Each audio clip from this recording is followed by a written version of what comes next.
उष्णकटिबंधीय जंगल एक खूबसूरत जगह है जो हरियाली से भरपूर है। हवा और पर्यावरण एकदम साफ सुथरा है। वहाँ एक छोटे लंबे कान वाला खरगोश रहता है। उसका नाम डेजी है।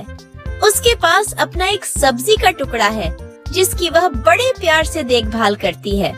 वह पूरे जंगल में सबसे स्वादिष्ट सब्जियां उगाना चाहती है। जब दोपहर के भोजन का समय आता है तो वह एक ताजा गाजर निकालती है और उस पर दावत करती है और उसके अद्भुत स्वाद का आनंद लेती है।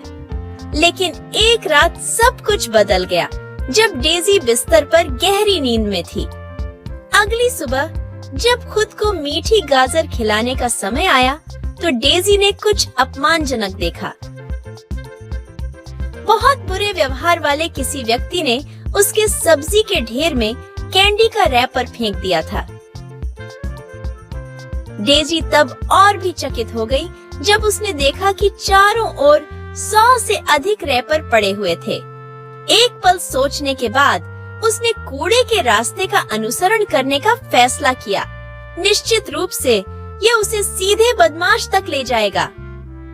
रास्ता उसे एक बड़े पेड़ तक ले गया जिसके नीचे रैपरों का एक बड़ा ढेर लगा हुआ था। अरे, कौन इतनी बेशर्मी से कूड़ा फेंक रहा है? डेजी ने निराशा से कहा। खरगोश ने ऊपर देखा और उत्तर उसके सिर के ठीक ऊपर देखा। एक बड़े पेड़ की शाखा पर एक दुष्ट बंदर बैठा था। बंदर बिना किसी परवाह के कैंडी खा रहा था और उसके रैपर जमीन पर फेंक रहा था। अरे, तुम हमारे जंगल में कूड़ा क्यों फैला रहे हो? इसे तुरंत बंद करो। डेजी गुस्से से बंदर पर चिल्लाई।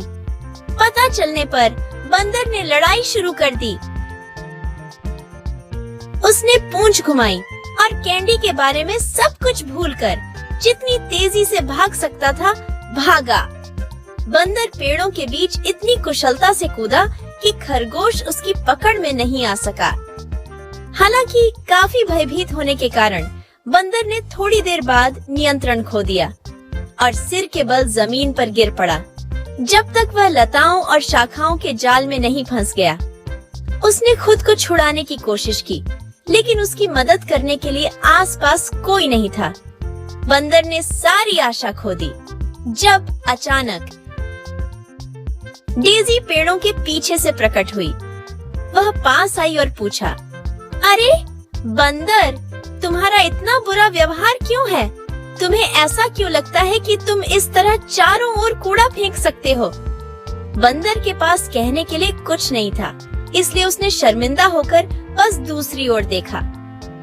ठीक है, चिंता मत करो, डेजी ने नरम होते हुए कहा। मैं तुम्हें आजाद कर दूंगा, सब कुछ ठीक हो जाएगा। उसने बंदर को जमीन पर उतरने में मदद की और पूछा, अब क्या आप इतने दयालु होंगे कि अपने बाद सफाई करेंगे? ओह, बंदर को कितनी शर्मिंदगी महसूस हुई। उसने एक शब्द भी नहीं बोला और काम पर लग गया।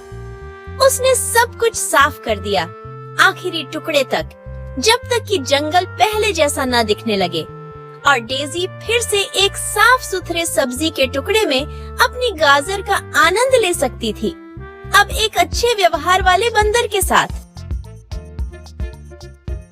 Thank you for watching. Please like, share and subscribe.